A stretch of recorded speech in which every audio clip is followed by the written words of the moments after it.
안녕하십니까? 잘 지내셨어요? 오늘부터 이제 창세기 말씀을 공부하고자 합니다. 처음 오신 분들은 조금 어색할 수 있지만 이요셉 드디어 이제 어른 예배 왔네요. 그리고 제 조카인 강태현도 오늘 왔고, 그리고 조현민 형제님도 처음 오셔서 그러겠지만 편안한 마음으로 예배를 드리면 좋겠습니다. 오늘 말씀 제목은 창세기 1장 1절인데 태초에 하나님이 천지를 창조하시니라입니다. 우리 창세기 1장 1절을 같이 읽어볼까요? 시작. 태초에 하나님이 천지를 창조하시니라. 기도하겠습니다. 은혜로우신 주님, 오늘도 저희가 성부, 성자, 성령 삼위 하나님께 예배드릴 수 있는 은혜를 주셔서 감사합니다.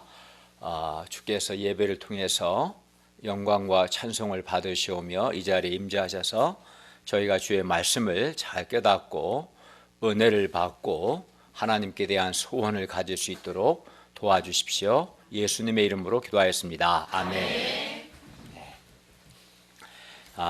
여기 있는 우리 중에 누구나 한 번쯤은 우주, 또 지구, 동물, 식물, 하늘의 새들, 또 산, 강, 바다 등 이 모든 걸 이제 만물이라고 부르죠. 이 만물이 어떻게 존재하게 되었는가?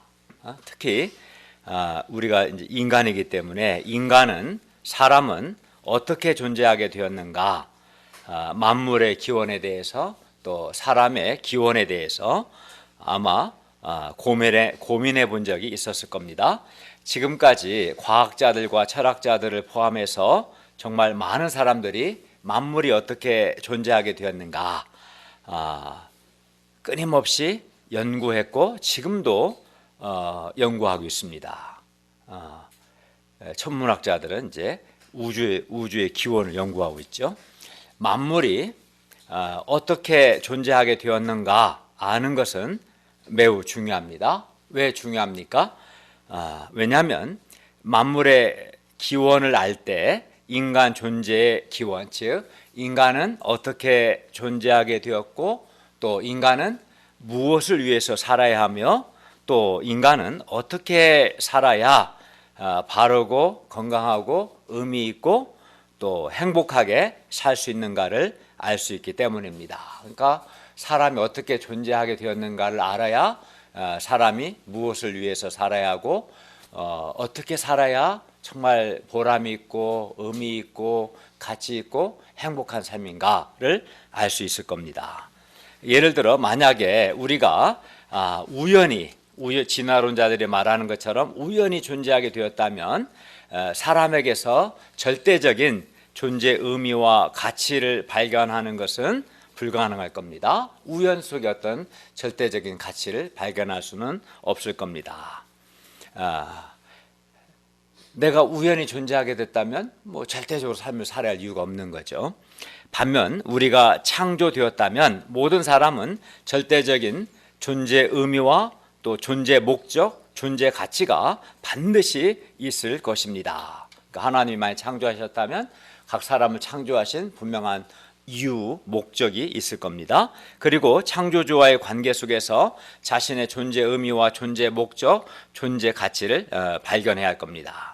다음으로 세상에 많은 종교가 있는데 우리가 왜 성경에 기록된 기독교의 하나님의 이름을 성경은 여호와라고 부르는데 여호와 하나님만을 우리가 왜 그 많은 종교들 중에서 하필 기독교 여호와 하나님을 왜 믿고 또 여호와 하나님을 사랑하고 왜 여호와의 말씀대로 살아야 하는가?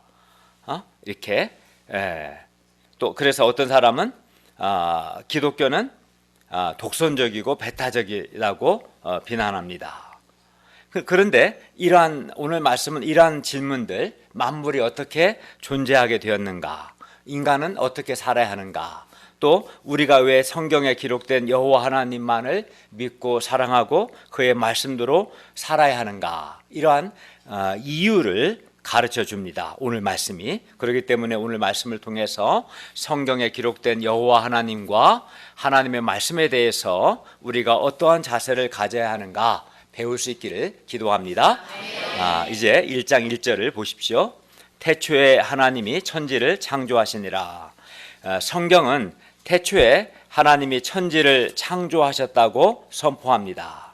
그러므로 만물은 존재하는 모든 것, 만물은 하나님의 창조에 의해서 존재하게 된 것입니다.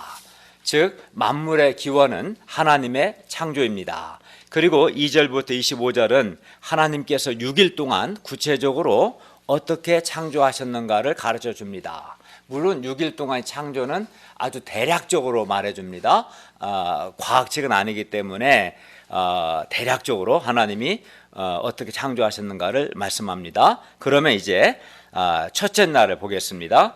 1절부터 5절이 첫째 날인데 하나님은 첫째 날에 천지와 물과 빛을 창조하셨습니다. 1절을 보십시오. 태초에, 즉 태초가 몇 년 전인지 우리 알 수는 없습니다. 10,000년 전인지 5,000년 전인지 1억 년 전인지 알 수 없지만 태초에, 즉 맨 처음에 하나님이 천지를 창조하신 시점이겠죠. 이 태초에는 하나님이 태초에 천지를 창조하셨습니다.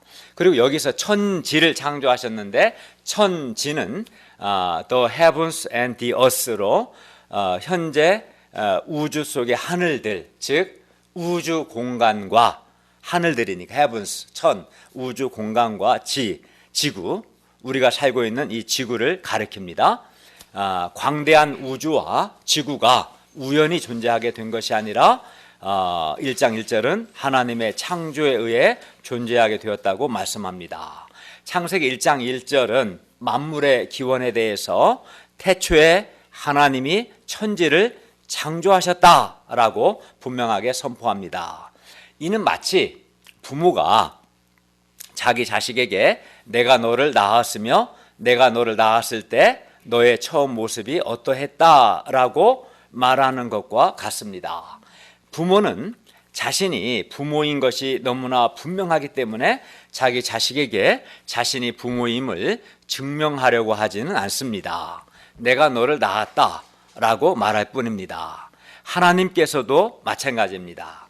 하나님께서 천지를 창조하신 것이 너무나 분명하기 때문에 태초에 하나님이 천지를 창조하셨다라고 선포하시는 겁니다. 그리고 창세기 1장 1절의 하나님은 인간을 창조하셨을 뿐만 아니라 창조하신 인간과 사람과 인격적인 관계를 맺으시는 인격적인 하나님이십니다. 그러니까 천지를 창조하시고 그냥 냅둔 게 아니라 천지를 창조하시고 사람을 창조하시고 창조하신 사람과 만나시고 교제하시고 말씀하시고 그런 인격적인 관계를 맺으시는 인격적인 하나님이십니다. 우리 예배를 이제 후에 같이 은혜 시간도 갖고 식사도 하면서 서로 대화하면서 인격적인 관계를 맺지 않습니까? 이렇게 하나님은 창조하신 사람과 인격적인 관계를 맺으십니다. 그리고 이 하나님, 태초에 천지를 창조하신 이 하나님은 성경에 기록되었는데 역사적으로는 이스라엘 백성을 인도하셨던 하나님으로 아브라함의 하나님, 이삭의 하나님, 야곱의 하나님이시며 이 무슨 말이냐면 우리가 이제 창세기를 계속 공부하게 되겠지만 아브라함에게 나타나셔서 그에게 말씀하시고 그와 인격적인 관계를 맺으신 하나님을 가리켜서 아브라함의 하나님, 또 이삭과 인격적인 관계를 맺으신 하나님을 이삭의 하나님, 우리 배한나 목자와 인격적인 관계를 맺으신 하나님은 배한나의 하나님. 근데 배한나의 하나님은 성경에 기록은 없어요. 왜냐하면 성경은 이미 완성됐기 때문에 그런 하나님을 인격적인 하나님이라고 하는 거예요. 그러니까 막연한 게 아닌 거죠. 하나님은 그 하나님이시고 지금도 각 사람을 이 태초의 천지를 창조하신 하나님은 역사 속에서 한 사람 한 사람과 인격적인 관계를 맺으시는 인격적인 하나님이시며 또 뿐만 아니라 지금도 우리 각 사람을 구원하시고 선하게 인도하시는 살아계신 하나님이십니다. 이제 이거를 이제 체험하게 될 거예요. 여러분이 성경을 공부하고 삶 속에서 창세기 1장 1절에 하나님 곧 여호와 하나님은 한 사람 한 사람의 삶에 찾아오셔서 그 사람을 만나주시고 그를 구원해 주시고 그를 인도하시고 또 각 사람의 기도에 응답해 주시는 살아계시고 은혜로우신 하나님이십니다. 이게 참 좋은 거죠. 사실은 저도 제 인생을 돌아보면 저는 나를 사랑하시고 선하고 신실하게 인도하신 하나님을 굉장히 많이 체험했어요. 내 인생을 돌아보면 내가 그 당시에는 내가 생각한 것은 이게 베스트라고 생각했는데 하나님이 이제 인도하신 것이 정말 베스트였구나. 그런 체험들, 하나님이 정말 나를 선하게 인도하셨구나. 그 하나님을 이제 각 사람이 체험할 때 그 삶에 말할 수 없는 기쁨과 행복이 있는 거죠. 그래서 우리는 우리의 인생 속에서 이렇게 살아계신 하나님, 태초에 천지를 창조하셨고 지금도 살아계신 이 하나님을 인격적으로 개인적으로 만나고 교제하고 또 하나님의 도우심과 하나님의 인도하심을 체험할 수 있습니다. 왜 그렇습니까? 어떻게? 왜냐하면 태초에 천지를 창조하신 하나님은 태초에 천지를 창조하고 끝난 게 아니라 지금도 살아계시고 각 사람과 인격적인 관계를 맺으시고 교제하시는 살아계시고 인격적인 하나님이시기 때문입니다. 이게 이제 놀라운 거죠. 반면에 천지를 창조하신 여호와 하나님이 아닌 인간이 만든 우상들, 이런 종교들, 인간이 만든 신들은 어때요? 인격적으로 만날 수 없고 인격적으로 교제할 수도 없고 도움을 받을 수도 없습니다. 그게 다른 거예요. 혼자 인간이 만들어 놓고 혼자 정성을 바치고 돈을 바치고 혼자 하는 거지. 그러나 커뮤니케이션이 안 되는 거지. 왜? 그건 가짜니까. 사람이 만든 거니까. 부처하고 인격적인 관계를 맺었다는 말 들어봤어요? 없어요. 그러나 천지를 창조하신 하나님은 천지를 창조하셨을 뿐만 아니라 지금도 살아계시기 때문에 각 사람을 만나시는 인격적인 하나님이시기 때문에 모든 사람이 정말 하나님을 인격적으로 만날 수 있고 그 하나님께 기도할 수 있고 기도의 응답을 받을 수 있고 나의 삶 속에서 도움을 요청할 수 있고 하나님의 도우심을 받을 수 있고 체험할 수 있는. 왜? 하나님은 태초에 천지를 창조하신 하나님은 살아계신 하나님이시기 때문에 그렇습니다. 이런 체험이 없으면 그 신앙은 죽은 거예요. 가짜예요. 진짜 신앙 있는 사람은 체험을 해야 돼, 이 신앙을. 2절을 보십시오. 땅이 혼돈하고 공허하며 흑암이 깊음 위에 있었습니다. 여기서 땅은 물론 지구를 가리킵니다. 땅이 혼돈하다는 것은 영어로 폼리스, 폼이 없는 상태. 즉 지금 같은 뭐 산이나 강이나 바다나 호수, 경작지가 아직 형성되지 않은 그 상태, 폼이 형성되지 않는 그 상태를 혼돈했다고 했고요. 공허하다는 것은 empty, 이 말은 지구에 어떤 생명체가 존재하지 않고 텅 비어 있는 생명체가 없는 상태를 가리킵니다. 흑암이 깊음 위에 있다는 것은 아직 3절에 아직 빛이 있기 전 어둠의 상태를 가리킵니다. 하나님이 처음 창조하신 지구의 상태가 이러했습니다. 그리고 하나님의 영은 성령님을 가리키는데 수면, 물 위에 운행하고 있었습니다. 수면 위에 운행하고 있었다고 한 걸 보면 처음 창조하신 지구가 아마도 지구 표면이 거대한 물로 되어 있었던 것 같습니다. 그리고 하나님의 영이 운행했다고 했는데 운행하고 있었다는 것은 마치 새가 알을 부화시키기 위해서, 새가 알을 부화시키기 위해서 알을 품고 그 알을 이렇게 굴리는데 그러한 상태를 묘사하는 단어예요. 그와 같이 성령님께서 지구라는 거대한 알을 단장하고 있는 모습을 이제 은유적으로 표현한 겁니다. 문자적인 건 아니고 성령님께서 지구에 질서를 세우시고 생명을 불어넣는 일을 하셨다라는 것을 이렇게 표현했어요. 그러니까 창조 행위 자체는 성부 하나님, 성자 하나님, 성령 하나님께서 함께 행하신 겁니다. 3, 4절을 보십시오. 하나님이 말씀하셨습니다. 빛이 있으라. 그러자 빛이 있었고 그 빛이 하나님이 보시기에 좋았습니다. 이제 여기서부터는 잠깐 슬라이드를 보면서 같이 하고자 합니다. 여기 보시면 자, 첫째 날부터 이렇게 여섯째 날 아주 간략하게 좀 보면서 하겠습니다. 이게 초점을 맞춰보세요. 네. 정품 인증 받아야겠네. 평상시에. 예. 자, 보겠습니다. 첫째 날 보면 키가 안 먹네요. 예, 이거 좀 불을 좀 꺼보세요, 백미도 목사. 예, 이 상태로 합시다. 첫째 날 빛이 있어라 하셨습니다. 그러자 빛이 있었습니다. 계속 하겠습니다. 백미도 목자 불 켰다 껐다 해야 돼요.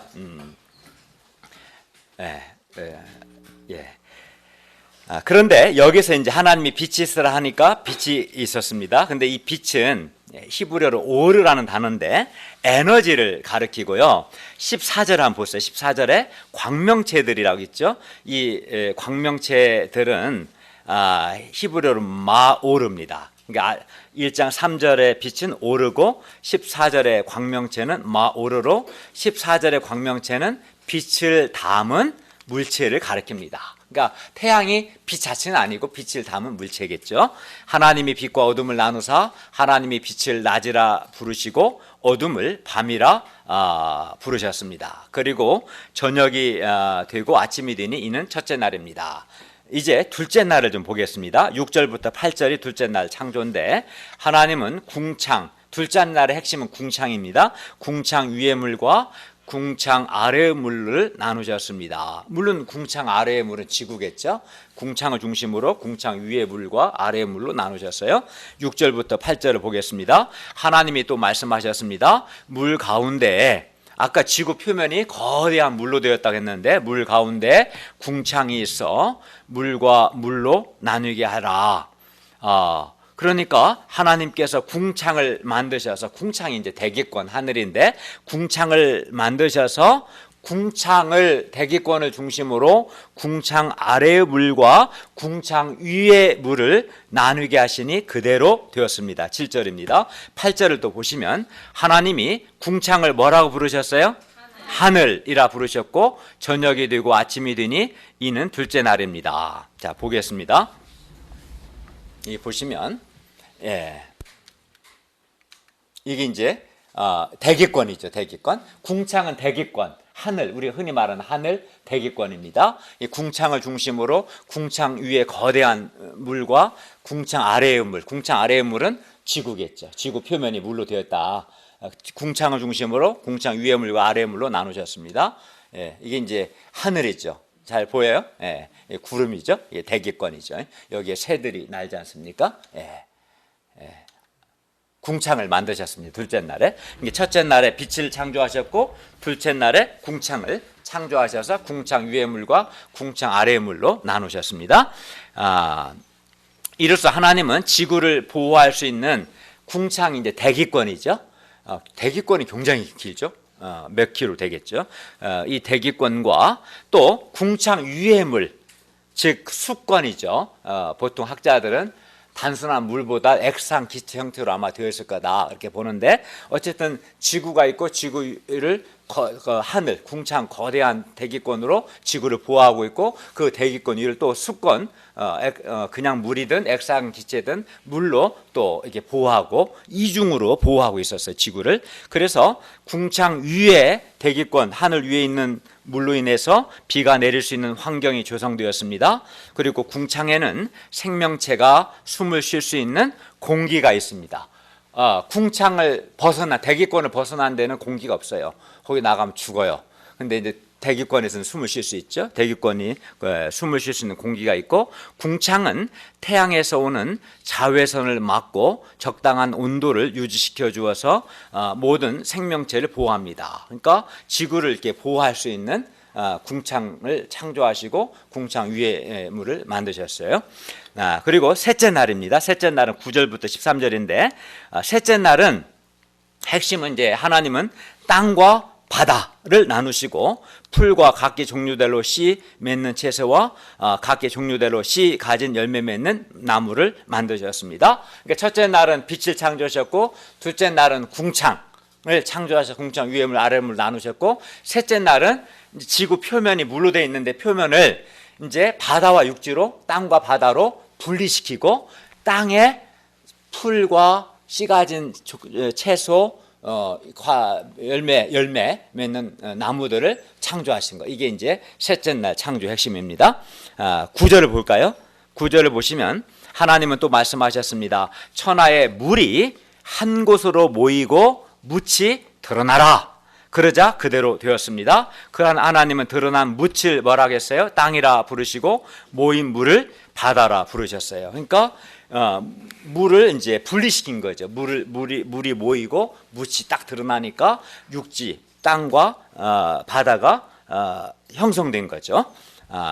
11절을 보시면 하나님께서는 아무 생명도 없던 땅을 향해 말씀하셨습니다. 11절입니다. 땅은 풀과 씨 맺는 채소와 각기 종류대로 씨 가진 열매 맺는 나무를 내라.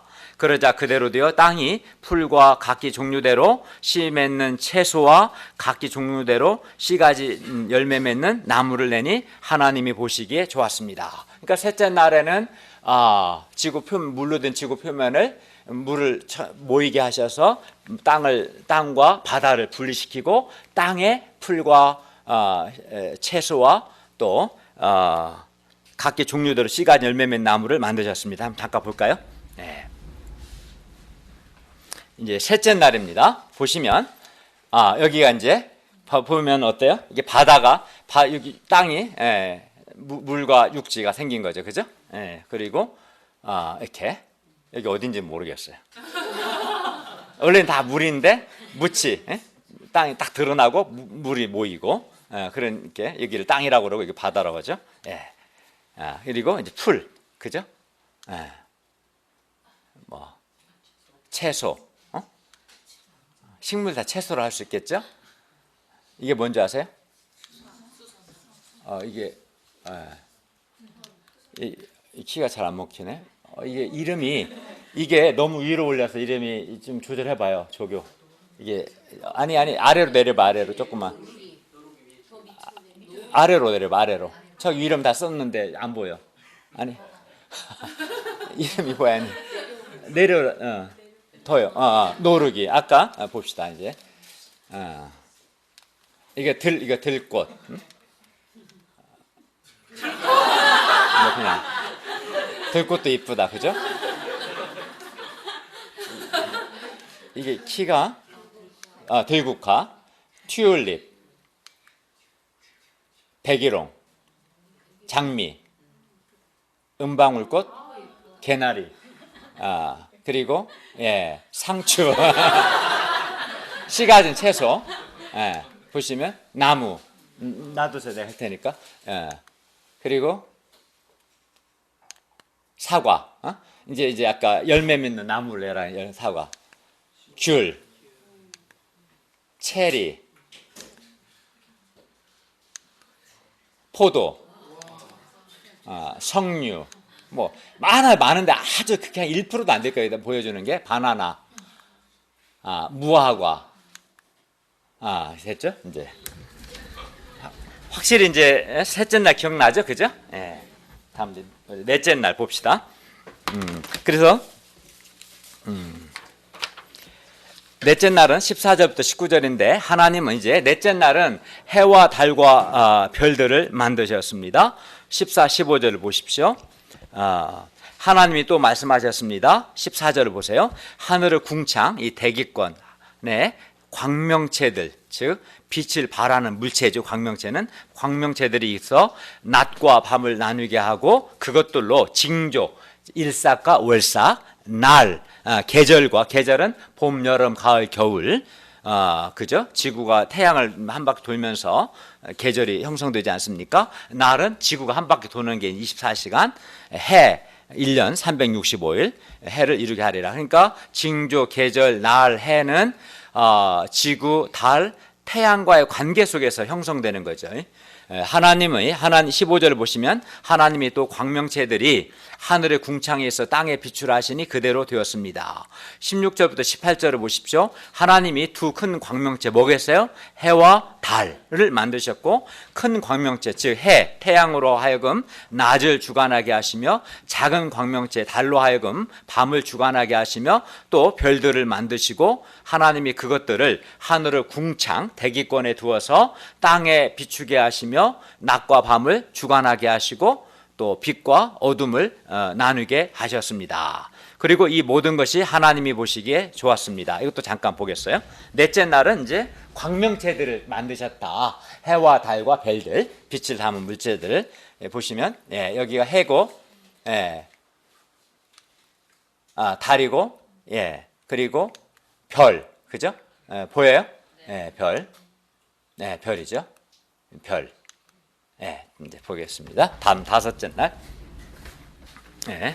다섯째 날입니다. 20절에서 23절인데 하나님은 이제 다섯째 날은 새와 물고기입니다. 크게 보면 하나님은 물에서 번성하여 움직이는 모든 생물을 그 종류대로 물에서 번성하여 움직이는 또 날개 있는 모든 새를 그 종류대로 만드셨습니다.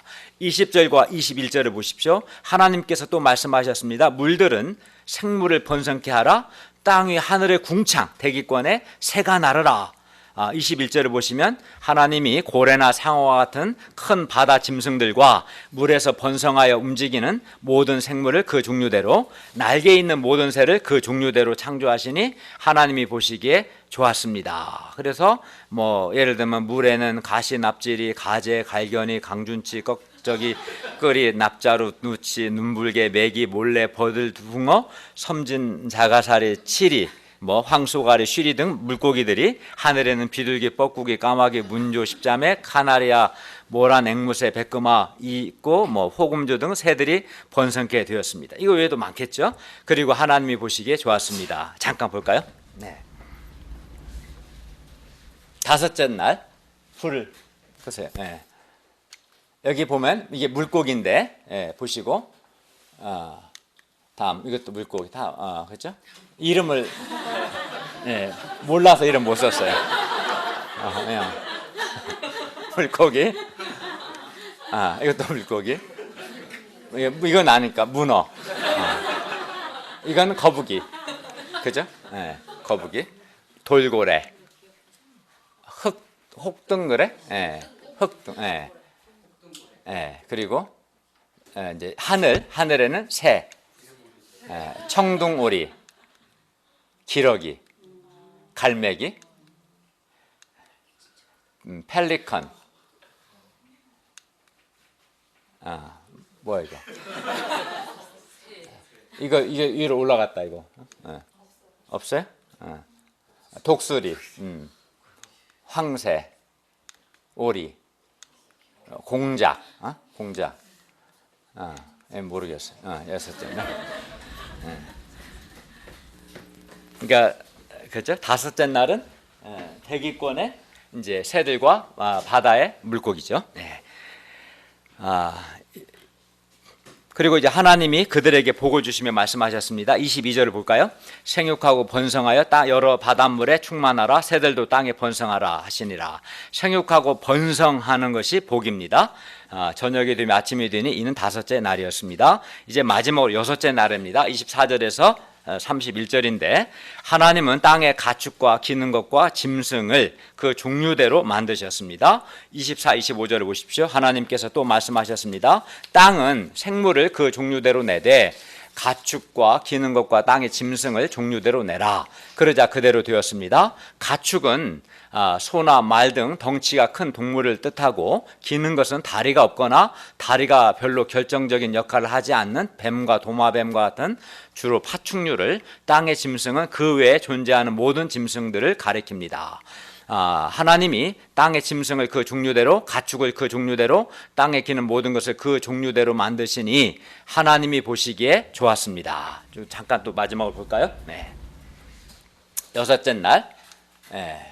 이거 뭐죠? 나비, 벌, 무당벌레, 잠자리, 거미, 사슴벌레, 풍뎅이, 개구리, 악어, 카멜레온, 양, 강아지,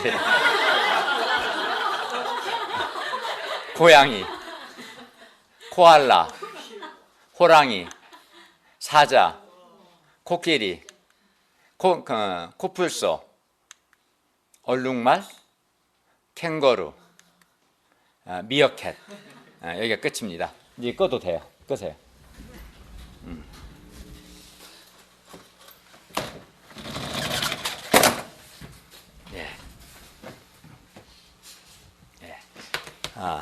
이상을 통해 이제 우리는 만물이 어떻게 존재하게 됐는가 아주 간단하게 살펴보았습니다. 그리고 이상을 통해 우리는 몇 가지 진리를 발견할 수 있습니다. 첫째, 여호와 하나님께서 천지를 창조하셨기 때문에 여호와 하나님이 우리의 창조주가 되시고 또 여호와 하나님만이 살아계시고 유일한 참신, 진짜 신이십니다. 세상에는 여러 종교, 여러 신들이 있습니다. 아마 종교와 신들의 수가 수백 개가 넘을 겁니다. 그러다 보니 성경에 기록된 여호와 하나님, 곧 아브라함의 하나님, 이삭의 하나님, 야곱의 하나님도 여러 신들 중에 하나 정도로 생각하는 사람들이 있습니다. 여호와 하나님을 이스라엘 민족의 민족신 정도로 생각하는 사람도 있습니다. 우리가 그리고 왜 이스라엘 민족의 신을 섬기하냐, 당군을 섬겨야지, 이렇게 말하는 사람도 있습니다. 그리고 그런 사람들은 공통적으로 여호와 하나님을 유일한 참 신으로 생각하지 않고 많은 신들 중에 하나로 상대적으로 생각합니다. 모세가 성령의 영감을 받아 창세기를 기록할 당시에 이스라엘 백성들도 그러했습니다. 이스라엘 백성들이 약 400년 동안 애굽에서 노예 생활을 하다 보니 애굽 백성들, 자기들 지배하는 애굽 선진국 백성들, 또 그들의 신들은 아주 커 보였고, 반면 노예들인 자기들 자신과 또 자기들의 신인 아브라함의 하나님, 이삭의 하나님, 야곱의 하나님, 곧 여호와 하나님은 여러 신들 중에 하나로 생각하게 되었습니다. 어떤 때는 여호와 하나님이 그 이집트의 여러 신들보다도 못하게 생각된 적도 있었습니다. 그래서 하나님은 출애굽하는 과정에서 열 재앙을 통해서, 우리가 출애굽기를 배우면 명확하게 알게 되겠지만, 열 재앙을 통해서 애굽의 신들을 심판하심으로 열 재앙이 다 애굽의 신들과 관련이 있어요. 단순한 재앙이 아니라 열 재앙을 통해서 애굽의 신들을 하나씩 10개를 다 심판하심으로써 애굽의 신들은 사람이 만든 우상에 불과하고 여호와 하나님만이 참신이심을 가르쳐 주셨습니다. 그리고 그때 출애굽한 애굽에서 나온 백성들은 눈으로 다 보고 체험했어요. 이제 이스라엘은 40년 광야 생활을 마치고 약속의 땅 가나안에 들어가게 되었습니다. 그런데 당시 가나안 땅과 주변 나라에도 여러 민족들, 여러 종교들이 있었고 각각의 신들이 있었습니다. 예를 들어 가나안에는 바알이나 또 아세라, 몰렉, 다곤 등 여러 신들이 있었습니다. 그리고 하나님을 직접 체험한 세대들은 다 죽고, 출애굽할 때 출애굽에서 하는 과정에서 열 재앙을 통해서 애굽의 신들을 심판하신 그 살아계신 여호와 하나님을 직접 체험한 세대는 이미 다 죽었고, 이제 새로운 세대가 가나안 땅에 들어가게 되는 들어가는데, 이 신세대들은 또다시 자기들의 신 여호와 하나님에 대해서 여러 신들 중에 하나로 상대적으로 생각할 위험성이 있었습니다. 그래서 하나님은 모세를 통해서 창세기를 기록하게 하신 거예요. 그리고 창세기 말씀을 통해서 그들을 구원하신 여호와 하나님이 바로 태초에 천지를 창조하신 창조주가 되시고 여호와만이 유일한 참 신이심을 가르쳐 주고자 하신 것입니다. 창세기 말씀을 통해 우리가 그걸 배워야 돼요. 태초에 하나님이 천지를 창조하시니라. 여기서 하나님은 물론 여호와 하나님이십니다. 창세기에 기록된 바로 그 하나님이십니다. 그런데 오늘날도 마찬가지입니다. 오늘날에도 많은 종교들, 많은 신들, 또는 진화론, 무신론, 공산주의, 뉴에이지 운동, 포스트 모더니즘 등 여러 사상들, 여러 철학들이 있는데, 이들은 여호와 하나님만이 유일한 참 신이시며 창조주이심을 거부하고 여호와 하나님을 여러 신들 중에 하나 정도로 생각하려고 합니다. 그러나 창세기 1장 1절 말씀은 성경에 기록된 여호와 하나님, 곧 아브라함의 하나님, 이삭의 하나님, 야곱의 하나님이 태초에 천지를 창조하신 창조주요 유일한 참 신이심을 선포합니다. 그러니까 여호와만이 창조주시고 여호와만이 살아계신 여호와만이 참신이시다 선포합니다. 창세기 1장 1절 말씀은 만물이 우연히 존재하게 된 것이 아니라 여호와 하나님께서 창조하심으로 존재하게 되었음을 선포합니다.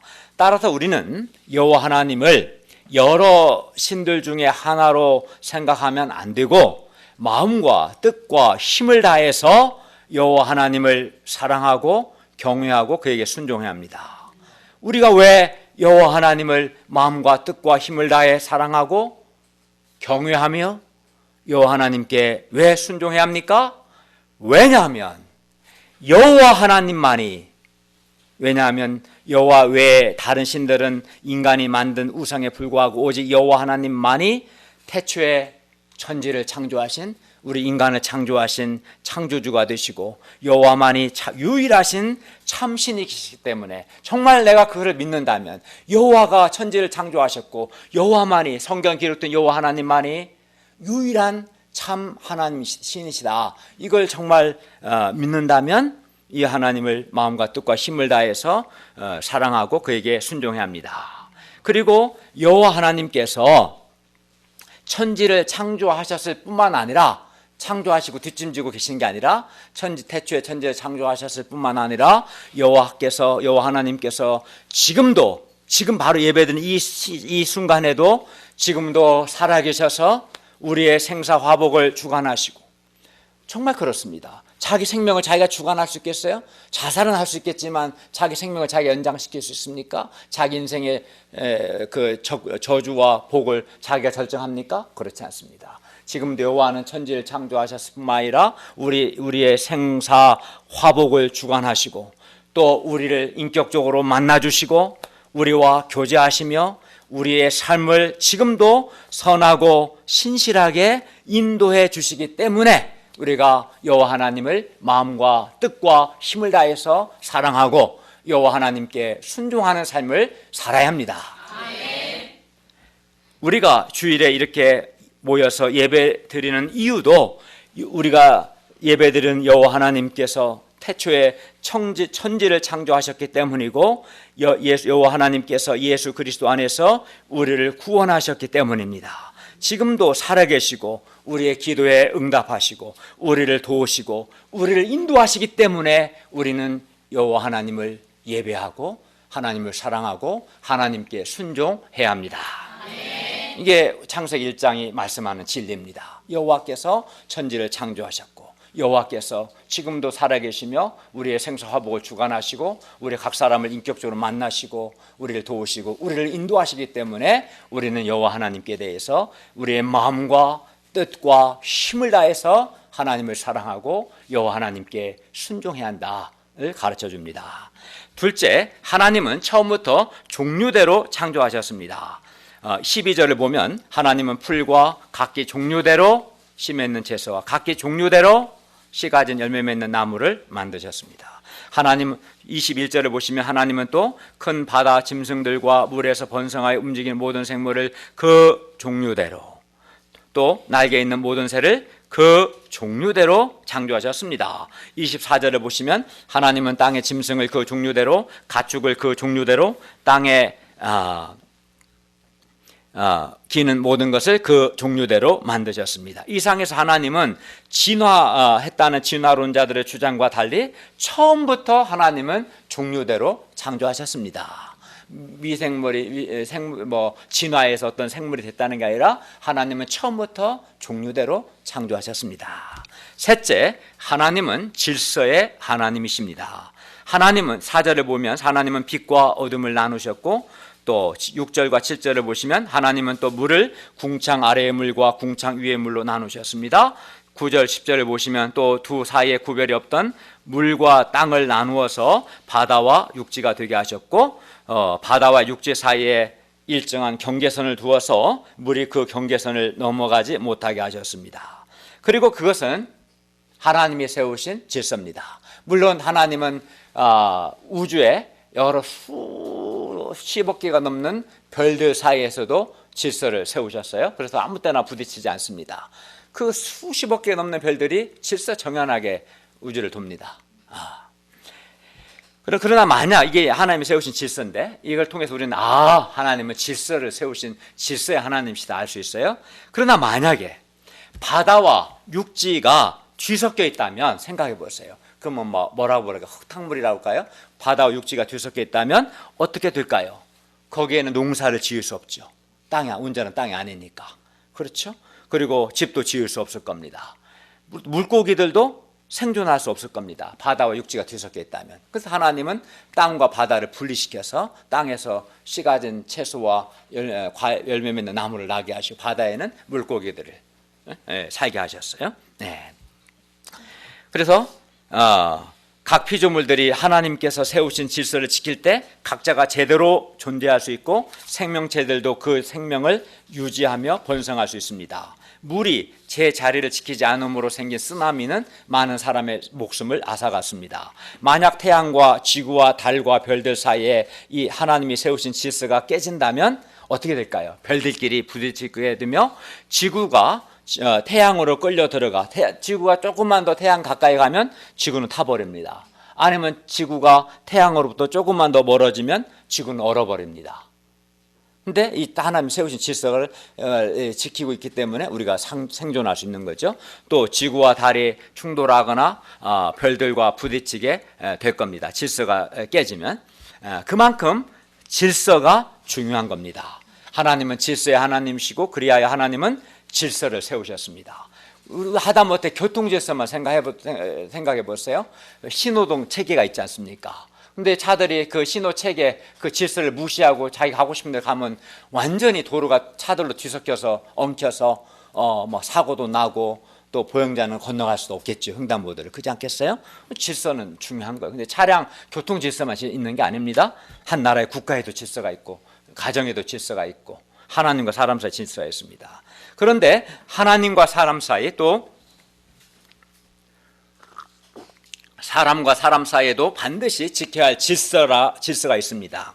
그리고 이 질서는 하나님께서 세우신 것이며 그것들은 반드시 지켜져야 합니다. 하나님과 사람 사이의 가장 대표적인 질서가 하나님은 창조주고 사람은 피조물이라는 질서이며 이 질서가 지켜질 때 사람이 하나님과 바른 관계 속에서 생명과 행복을 누리며 풍성한 삶을 살 수 있습니다. 그 하나님과 사람의 질서를 영적 질서라고 부릅니다.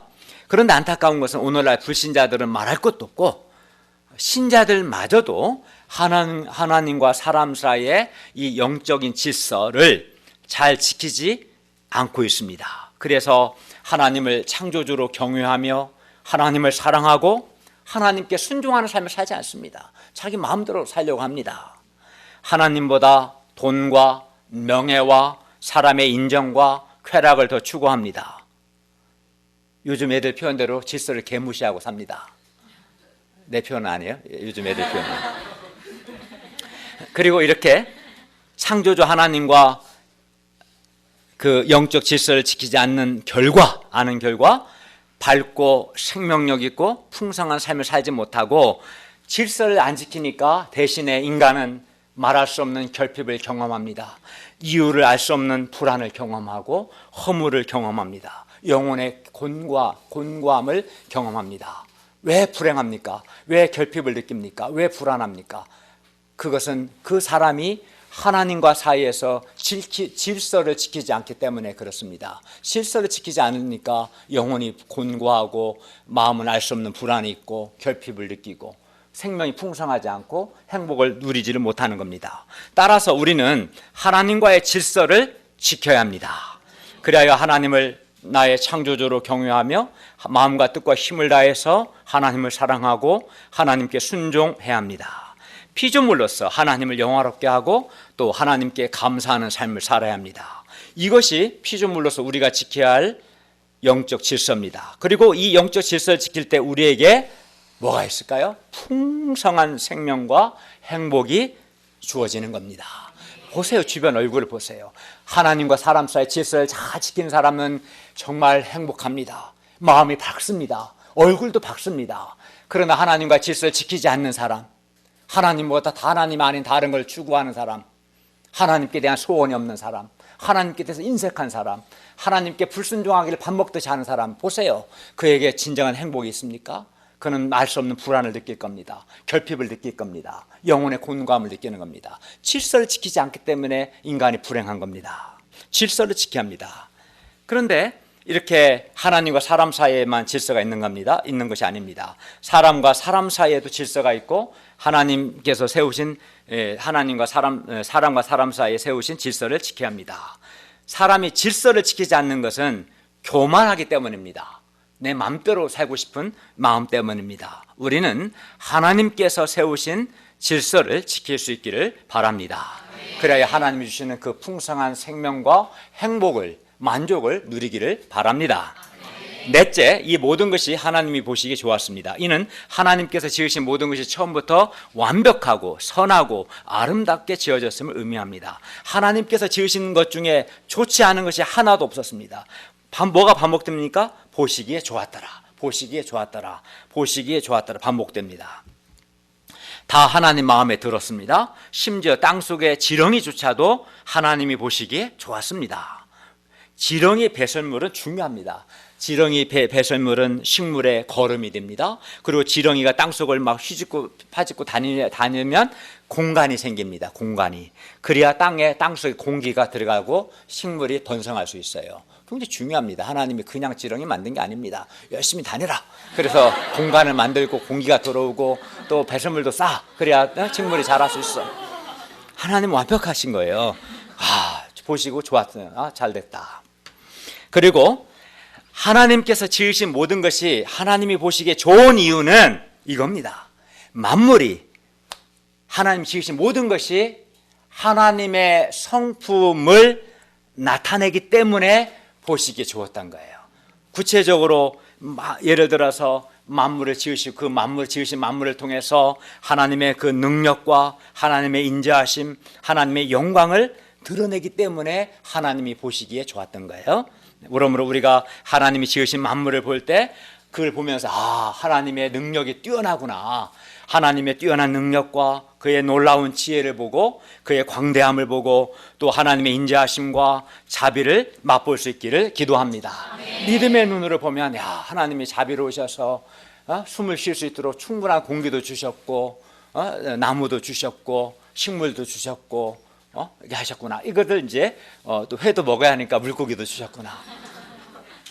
그 보면서 하나님이 정말 자비하시구나, 인자하시구나. 마치 엄마가 정성스럽게 식탁에 음식을 차려놓으면은 그걸 통해서 그것만 보면은 좀 별로고 그걸 통해서 엄마가 나를 사랑하셔서 정말 정성껏 맛있는 음식을 차려놓으셨구나. 그걸 먹으면서 맛도 느끼지만 그 어머니의 사랑도 느끼게 하듯이 우리는 하나님 주신 만물을 보면서 하나님의 그 뛰어난 능력과 그의 지혜와 그의 자비와 그의 선하심과 그의 인자하심을 맛보는, 이게 신자입니다. 맛볼 수 있기를 바랍니다. 예. 마지막으로 이제 제일 중요한 거 하나 남았는데, 다섯째, 하나님은 말씀으로 일하시고 하나님의 말씀은 권능이 있습니다. 1절부터 25절을 보면 뭐가 반복되냐면요, 하나님께서 말씀하셨고 하나님께서 말씀하신 그대로 이루어졌습니다. 예를 들어서 3절 보세요. 하나님이 이르시되, 6절 하나님이 이르시되, 9절 하나님이 이르시되, 또 11절 하나님이 이르시되, 14절 하나님이 이르시되, 20절 하나님이 이르시되, 24절 하나님이 이르시되, 그리고 7절을 보시면 그대로 하반절 그대로 되니라, 또 9절 그대로 되니라 하반절에 보시면, 그죠? 14절 또 그대로 15절이죠. 15절 그대로 되니라, 24절도 그대로 되니라. 그러니까 하나님이 말씀하셨다, 그대로 되니라, 이것이 반복됩니다. 이는 하나님께서 말씀으로 일하시고 하나님의 말씀은 권능이 있음을 의미합니다. 첫째, 하나님은 말씀으로 일하십니다. 하나님께서 천지 만물을 창조하실 때 말씀으로 창조하셨습니다. 예를 들어서 3절에서 하나님께서 말씀하셨습니다. 빛이 있으라. 그러자 빛이 있었습니다. 이 빛은 에너지인데 빛이 있었습니다. 하나님께서 말씀하셨고 말씀하신 그대로 다 이루어졌습니다. 그대로 되니라. 말씀도 반복됩니다. 하나님께서 말씀하시면 그대로 됩니다. 사람은 말만으로는 무엇을 만들어낼 수 없습니다. 머리도 쓰고 손과 발을 써야 합니다. 재료도 써야 합니다. 그러나 하나님께서는 사람과 달리 단지 말씀만으로 빛을 창조하셨습니다. 말씀만으로 하늘과 땅의 모든 것을 만드셨습니다. 그러므로 하나님의 말씀이 있는 곳에 하나님의 일하심, 하나님의 역사가 일어납니다. 하나님의 말씀을 사랑하고 하나님 말씀을 순종할 때 어둠과 죽음이 물러가고 반드시 하나님의 빛의 역사, 은혜의 역사, 생명의 역사가 일어납니다. 하나님은 말씀으로 그 2절에 혼돈하고 공허하며 흑암이 깊은 땅, 그 지구를 빛과 생명으로 가득 채우셨습니다. 마찬가지로 하나님은 혼돈하고 공허하며 흑암이 깊은 이 사람의 마음 역시 하나님의 말씀으로 그의 마음을 빛과 생명으로 가득 채우십니다. 따라서 우리가 하나님의 말씀을 사랑해야 합니다. 하나님께서 자신 안에 빛의 역사, 생명의 역사, 변화의 역사, 은혜의 역사를 이루어 주시기를 원한다면 우리는 하나님의 말씀을 사랑하고 말씀을 사모해야 합니다. 내가 빛을 만들 수는 없어요. 내가 생명을, 평화 자체를 만들 수는 없어요. 그건 하나님이 만드시는데 하나님이 말씀으로 만드시기 때문에 내가 하나님의 말씀을 내 마음에 채우면 그 말씀으로 하나님이 빛의 역사, 은혜의 역사를 내 안에 이루십니다. 네. 우리 마음을 하나님의 말씀으로 채워야 합니다. 겸손한 마음으로 하나님의 말씀을 듣고 순종해야 합니다. 그때 하나님께서 우리 안에 말씀을 일하십니다. 그러니까 정말 보면 말씀을 정말 듣고 말씀을 마음에 채운 사람들 안에는 생명 역사가 아주 풍성하게 일어나죠. 우리가 며칠 전에 그 학생 초청 모임 때도 발표했고 다음 주 토요일에 발표하고 여름상이 때마다 발표하지만 마음을 말씀으로 채운 사람은 정말 생명 역사, 변화 역사가 놀랍게 일어나요. 그러나 말씀을 무시하고 안 채운 사람은 변화가 없어요. 하나님은 말씀으로 일하시기 때문에 그렇습니다. 우리 가운데 일어난 생명 구원의 역사, 빛의 역사도 다 하나님의 말씀을 통한 역사였습니다. 하나님은 예배드리는 지금 이 시간, 이 순간도 지금도 말씀으로 일하고 계십니다. 둘째로 하나님의 말씀은 권능이 있습니다. 그리하여 하나님께서 말씀하신 것은 다 그대로 이루어졌습니다. 우리는 사람의 말은 공허하다는 것을 압니다. 어떤 사람이 어둠에 잡힌 사람에게 야 밝아지세요 라고 말한다고 해서 그 사람이 밝아지는 것은 아닙니다. 괴로워하는 사람에게 괴로워하지 마세요 한다고 해서 그에게서 괴로움이 없어지는 것도 아닙니다. 그러나 하나님의 말씀은 사람의 말과는 달리 말씀 자체가 생명이고 빛이고 권능입니다. 그리하여 하나님의 말씀은 사람들의 이런 공허한 말과는 달리 하나님의 말씀은 그대로 이루어집니다. 그래서 오늘 그대로 되니라 말씀이 반복됩니다. 우리는 하나님의 말씀의 능력을 체험한 사람들이 여기에 많습니다. 저는 개인적으로 하나님의 말씀의 능력을 정말 많이 체험했습니다. 예를 들어서 제가 특히 로마서 4장 19, 21절 그가 백선하되어 자기 몸이 죽음 같고 사라의 태가 죽음 같음을 알고도 믿음이 약해지지 아니하고 믿음이 없어 하나님의 약속 의심하지 않고 믿음으로 견고해져 사는 영광을 돌리며 약속하신 그것을 또한 능히 이루실 줄을 확신하였으니 이 말씀을 내가 붙들었을 때 제가 1995년이었는데 저희 아버님이 이제 위암으로 사경을 헤매고 예수 믿지 않았을 때인데 이 말씀을 붙들었을 때 아버지에 대한 염려와 어두움이 순식간에 사라졌어요. 그리고 이틀 후에 아버님이 예수 영접하셨어요. 이 말씀이 하나님의 말씀은 권능이 있습니다. 정말 하나님의 말씀은 권능이 있습니다. 뿐만 아닙니다. 제가 로마 4장 17절 하반절 그 아브라함 그가 믿은 바 하나님은 죽은 자를 살리시며 없는 것을 있는 것으로 부르시니라 이 말씀의 능력을 정말 많이 체험했습니다. 이 말씀을 붙들었을 때 우리 안에 가정교회 역사들, 숙대 개척 역사들, 이 교회 건물 구입하는 역사 등 많은 역사를 하나님 이 말씀이 이루셨습니다. 이 말씀을 통해 이루셨어요.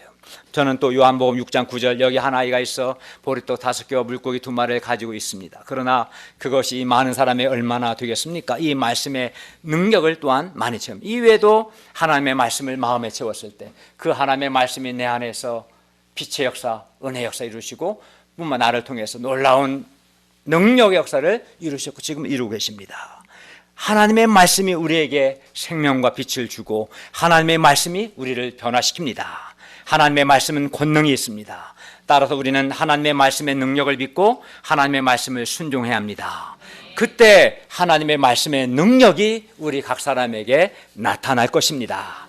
우리가 사람을 도울 때도 우리 말이 아니라 하나님의 말씀으로 사람을 도와야 합니다. 하나님의 말씀은 권능이 있기 때문에 하나님께서 창세기 말씀을 통해서 우리 가운데 생명 역사, 빛의 역사, 변화의 역사, 은혜의 역사를 이루실 것을 믿습니다. 그러니까 말씀을 공부하고 말씀을 믿는 마음으로 듣고 순종하는 게 중요합니다.